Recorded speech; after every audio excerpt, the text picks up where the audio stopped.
All right, so we are in the exam or the week after your exam, and I decided to take a little bit of a fun break this week. We're going to cover behavioral economics, which is a super cool TED Talk. And then I'm going to lecture a little bit on types of economics and where what we're studying fits in. I think, a lot of you guys you're obviously all very smart. You could read a textbook on microeconomics, and a lot of you have in the past, but one thing you might not know is what's happening in the field today, and that's what I'm an expert in. So I think that might provide some context that can help you guys make the subject more interesting to your students. The first thing I want to talk about is this exam. You guys did super well. It was a very similar exam to the one that I gave last year in my graduate class, and you guys had a higher mean than my graduate students who were doing it full time. So I think that's pretty amazing. In particular, number 2C it was a trick question. And I said, if they drop the price to 10, what's going to happen to demand? Fully expected to trick most of you. So many of you got that correct. The correct answer is demand doesn't change. That's a change in quantity demanded. Both my Fulbright scholars this time around missed that question. I was very impressed. I mean, that shows really deep knowledge, which was super cool. I will be posting the key so you can take a look at anything you missed, but very pleased. All right. So the first thing I want you to do is watch this TED Talk. I've actually posted a Word document with all the links that I'm going to be using. So just click through them and then click back to the lecture as we go. All right, so I've seen that, I don't know, 3 times at this point, and I still was laughing out loud today as I watched that. I think that guy's so great. So behavioral economics is, I'll talk a little bit about where it fits in. It's kind of a new type of economics. It's still considered like a fringe thing. If you wanted to get your PhD in behavioral economics, you would have to look for a school that offers it. Like, not every school offers it. I never studied it. But a man named Richard Thayer at the University of Chicago won the Nobel Prize in 2017 for his work on behavioral economics, which is super cool. And one thing he talked about was retirement opt-ins. So at Valpo, prior to last year, they cut our retirement benefits.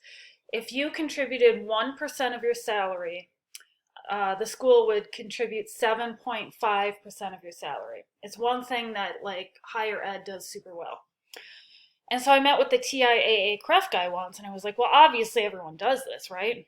He said you'd be very surprised at how many people don't do that. They don't think they can give up the 1%. So I noticed what happened in recent years is they've changed it from opting in to opting out.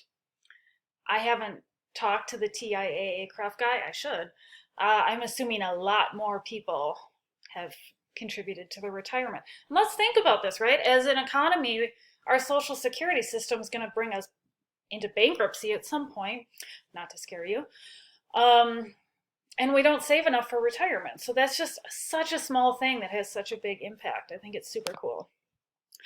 So basically, to sum up the video, we make mistakes when it comes to decision making. We should consider this when making policies. One thing that I think is important to note is it doesn't negate what we're talking about. I think most of us have the intentions of maximizing utility subject to our budget. But you can use them together. So one phrase that I like to think about is, can you hold the complexity of 2 things being right? But another thing is this is largely microeconomic, which is why we're covering it in this class. It becomes very difficult in a macroeconomic sense. So where it fits in the field, this is not neoclassical economics, which I'm actually going to have a lecture about also this week. But we're studying neoclassical economics, and we need a rationality assumption. Even in supply and demand, right? We're assuming perfect information. We're assuming people are rational. If they're not, it kind of messes with things.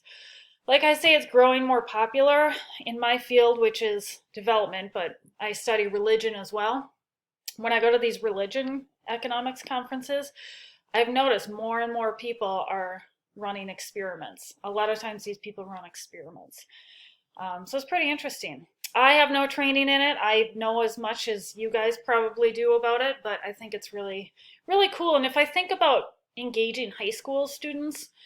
I think this would be a really cool way to do that. So we're going to go through a few specific concepts that I do expect you to know, and I have these fun videos for some of them.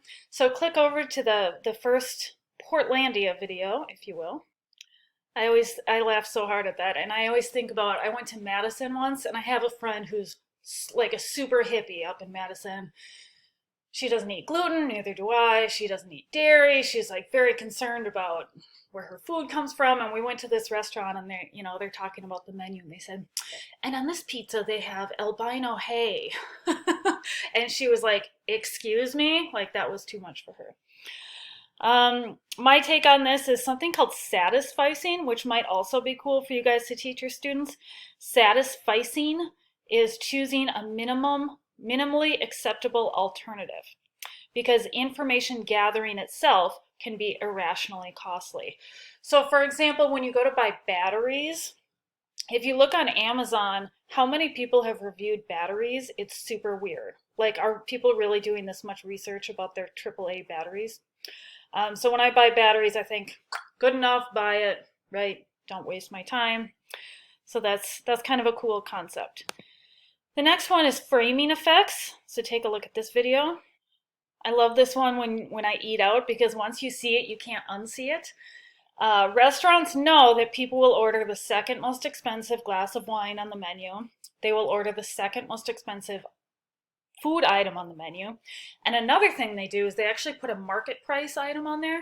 So like there's this restaurant downtown Valpo, and I think they have like a steak and it's market price or something.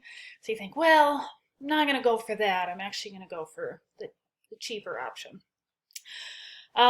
So the example of the Economist subscription, Ugly Tom and Jerry, those are the other examples of the framing effects. All right, and then time inconsistency. Go ahead and watch the awesome Seinfeld video. So you guys know, you do this all the time. I know you do. I do the same thing. My husband stayed up till 2 in the morning the other day talking to his aunt and uncle, and he regretted it the next morning. By the way, Seinfeld, I love using Seinfeld in the classroom. There is an economist that has a website using Seinfeld in economics classrooms. Of course, our students have never heard of it, but it's still awesome. And I've seen this economist speak before, and she said she's heard that Larry David is a real jerk, and so she just has waited for him to get upset about it, and he never has. Like, they just post clips, and it's fine. But there is a clip when George is unemployed in the '92 recession, and he works for Vandelay Industries, or he pretends to be getting a job at Vandelay Industries, but really he's just being lazy. So I always use that to talk about how he's not really unemployed, because to be unemployed, you have to be actively looking for work. Anyway, that is time inconsistency. An application I just came across yesterday, there was a paper one of my students read, a study of time preference in Indonesia. So if we think about something we call discount rates in economics, it's how much you care about the future. So for example, the retirement benefits, right? I'm foregoing expenditure today to think about some reward in the future. And the study was exploring the relationship between education and being patient, basically. They found mixed results. All right. The next one is altruism. And this is something I've always thought about. How does altruism fit in? If I care about someone else's feelings, I might not maximize my utility. I think you can fit this into the neoclassical assumptions, because if you put someone else's feelings in your utility function, it still works.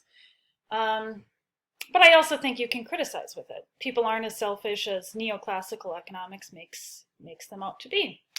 So I always ask, can you think of a time where your behavior was influenced by care for others? Yeah, every day with my kids, right? Man, this is a big one. I should say 2020 was bad. Last time I taught this, the election was going on. So what happens is we tend to pay attention to information that agrees with our preconception. So think about this. If you were like, Donald Trump is the worst, he's ruining this country, every time you see a headline, every time you see a story, you're going to be like, see, I knew it. If you think, oh, Joe Biden's bad, he's going to raise taxes, he's going to spend too much money, he's a terrible guy, every time you see it, you're going to think, oh yeah, I know what that is. I mean, the headline of the year is vaccines, right?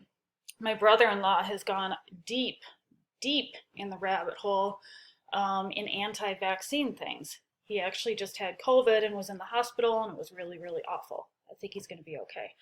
But he sought out stuff, right, to show that he was right.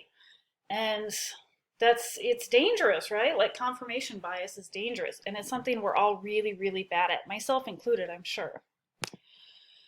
Overconfidence effect. This is a tendency to be overly confident about how likely our judgments are to be correct. So if you think, what's going to happen? I mean, I just did it this week. I was like, I think the Federal Reserve is going to back off of quantitative easing, right? If you look at the stock market, you think, I know what's going to happen. I know what's going to happen. We tend to be overconfident. Planning fallacy. Some of us are worse at this than others. This is a tendency to massively underestimate the time needed to complete a task. So I don't know if your students do this. My students do this. They think, oh, I can write a paper in a day. I can do this the night before. And a lot of what I do as a professor is set up interim deadlines so that people can't trick themselves, right? So the planning fallacy is, I mean, it's also true with like public works projects, things like this. All right, hindsight bias. So this is when someone thinks, I knew it. I knew this was going to happen. So I told you this would have happened. So Scott is my husband, and last year when COVID hit and the stock market went down, he was so hard on himself. I knew I should have taken my money out. I knew I should have. Why didn't I do that? I knew it. I knew it. The other thing is with sports, right? I knew this team was going to win. I knew this was going to happen. So I actually spent a little time researching this. I was really fascinated with it. I found a study. Research suggests that we have a need for closure that motivates us to see the world as orderly and predictable and to do whatever we can to promote a positive view of ourselves. It's better to think, I knew what was going to happen than to accept that the world is unpredictable. And so this can lead to risky decisions, increased biases, and prevent us from learning from our mistakes. And this is one your students probably suffer from. We tend to perceive ourselves in an overly favorable manner. So for example, if a student gets an A, it's because they worked hard. If they get a C, it's because the professor didn't explain the material well. I hear it all the time. I didn't do well in accounting because that professor was bad. Or worse yet, they'll complain about my colleagues in economics. Well, that professor, I just didn't like them. Hey, well, that's my friend, right? And so researchers looked at attitudes of college students in China and the US. So if you think about climate change, right?